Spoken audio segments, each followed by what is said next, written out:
Greetings, this is your host, The Mysterious Mystery, and today I want to be going over part 2 of what happened to comics. Now, I said I was going to be going over shipping, cosplaying, and writing to Hollywood, but I decided to take shipping and cosplaying out, mostly because shipping, there aren't any really big ships, save for the ones in the MCU, but that's its own thing, and cosplayers, the problem with them is just people think, oh, this place has a lot of cosplayers, so that means we have a lot of fans buying the comic books, and cosplayers aren't exactly what's called an accurate metric of sales. But I'll put that to the side for the moment. Alright, so what I want to replace those two with is repetitive politics, and that includes identity politics and insulting the fans. Now, these three connect to each other pretty easily. So it goes something like this. New writer or upcoming writer or old writer that wants us to, hop onto that whole identity politics thing because it's being pushed really, really hard in our society right now. So they make a caricature, not a character, a caricature of a person, or they take an older, well-established character and make them a caricature, and then they just, emphasize their service points like this character is a woman, this character is gay, this person is black and gay. Ooh. I know that sounds like a little mean or condescending, but yeah, that's pretty much what they're doing. So then they take that and then they put it out there, and then people read this, and it's not as good a story because you're only focusing on the most surface layer parts of the character. So people are like, okay, they kind of don't like it, and in this more modernized, more connected world, you can just write a letter, I guess, tweet to the person directly instead of writing a letter. And that person, well, then starts insulting the fans, starts blocking, doing massive blockchains, stuff like that. And it's a pretty bad idea. And it does affect everyone pretty badly. Now, because they blocked a bunch of people that follow, I don't know, this one person who's especially vocal, so that person and all his followers are like blocked as well. Okay, so this person who didn't know they're blocked by this one character, maybe they like a story later down the road and they try like tweets like, hey, I really like the story. He's like, hey, can I get a clue what's happening next or something like that? And they find out they're blocked. They're like, oh, but I've never talked to this person before. So now I have a negative impression of this. And now that person and a bunch of other writers, because they have these blockchain bots, is now blocking them. It's now like blocking them. They're like, oh, they have a negative impression of this place and a negative impression of that company.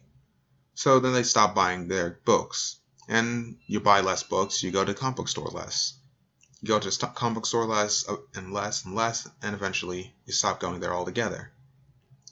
Now, people can say, now I've heard writers say their low sales are because the people who read them are misogynist bigots, every type of itch they can think of. Gynecologists, this whole thing. Anyway, so how they kind of position themselves like, oh, I'm just struggling comic book writer. I'm trying to make a living here. I'm trying to push these diverse characters.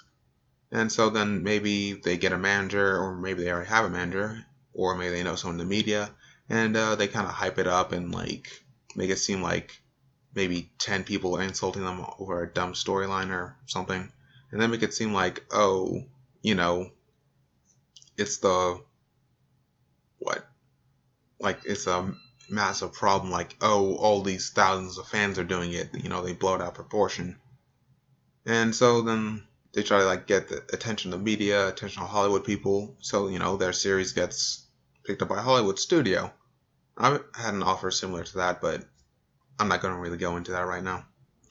So they get this, maybe they get their thing picked up by Hollywood, and then it's, gets a Netflix TV show or a TV show on a network, or maybe even a TV movie or something.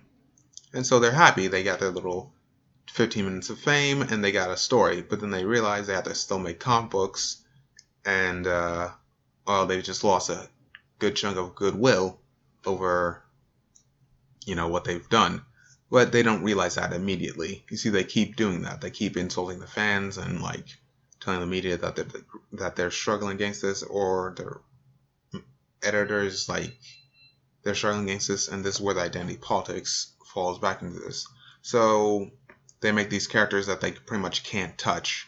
You know, this is a woman character, this is a black character, this is a gay character, this is a bisexual character, this is a gender fluid character, a trans character, etc., etc. And so an editor doesn't really edit it as carefully as they should, or they don't edit at all. And so then they pretty much get kind of a untouchable state, like kind of, what was the word? Ooh, I just heard a perfect phrase for it the other day. Give me a second. Oh, I remember. What's called the people real estate?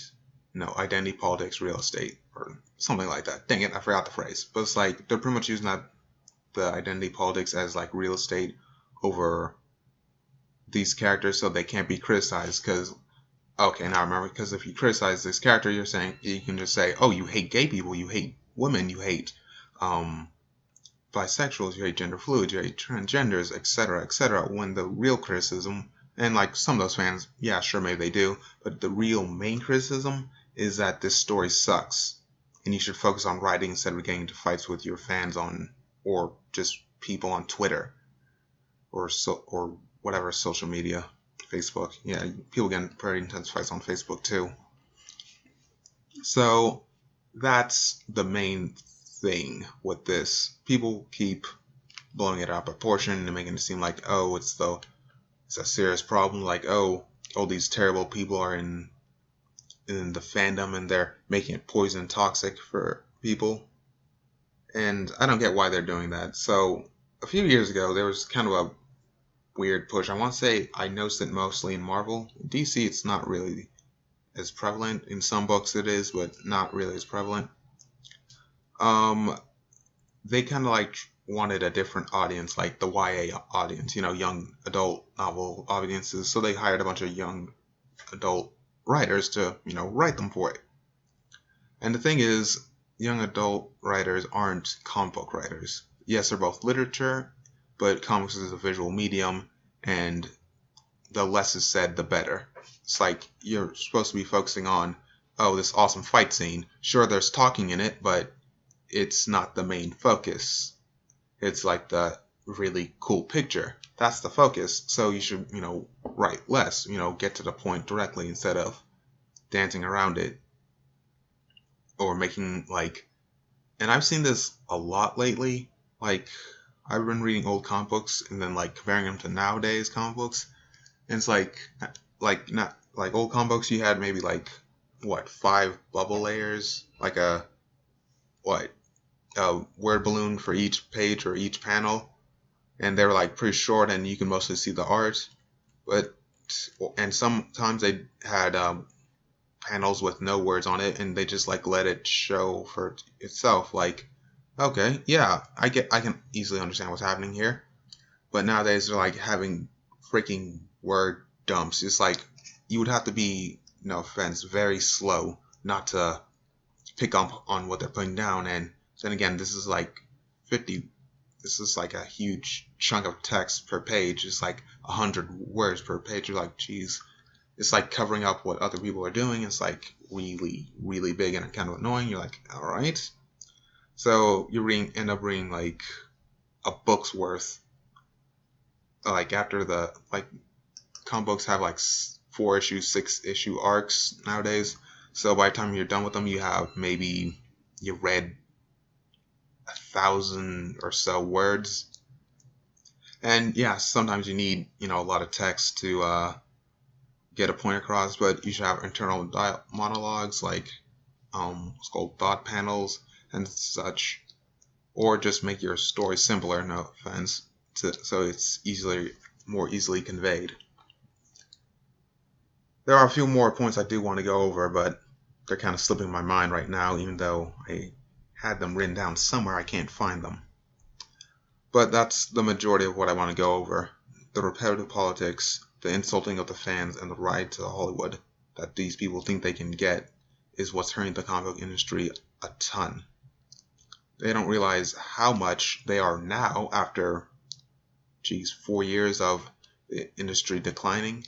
And the comic book industry isn't as old as people think. It's 86, going on 87 years old. Now that's, well, you think, yeah, that's pretty old, but that's like just like a lifetime. And I guess most old forms of media survived 100 years, like radio's over 100 years, TV's over, well, almost over 100 years, or is it over 100 years? I think the first TV was made in 1920, I want to say. No, that's not right. It was in the 50s, that's when that was made. Okay, TV's not that old. What was made in the 1920s? Never mind, sorry. That's just a weird side thought. Alright, but that's the main points I want to go over today. And for the next one, I'll be going over why the comic book writers seem to not want to make money. Why the big two are refusing how the big two are refusing to admit something's wrong, and I'll go over what happened at Vertigo too. I could talk more, and I could probably end up talking for an hour, and I accidentally have before. That's why this is like my third cut of this video. But anyway, that's all I want to talk about in this one. I'll see you in the next one. But for all those who are watching, see you later. Bye.